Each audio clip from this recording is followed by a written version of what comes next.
ప్రధాని మోదీ కొత్త వ్యవసాయ పథకాలను ప్రారంభించారు. ఎగుమతుల పెంపు లక్ష్యం.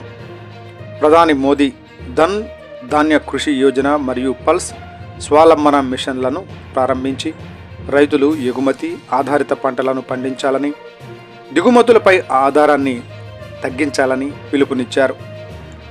11,000 కోట్ల విలువైన పల్స్ మిషన్ ద్వారా 35 లక్షల హెక్టార్లలో పప్పు ధాన్యాల సాగును పెంచి 2 కోట్ల మంది రైతులకు లాభం కల్పించనుంది.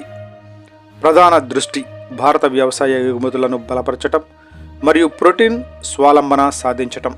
జీఎస్టీ సంస్కరణల వల్ల గ్రామీణ కుటుంబాల పొదుపులు రెండింతలు పెరిగాయని, ట్రాక్టర్ల ధరలు 40,000 తగ్గాయని ప్రధాని తెలిపారు.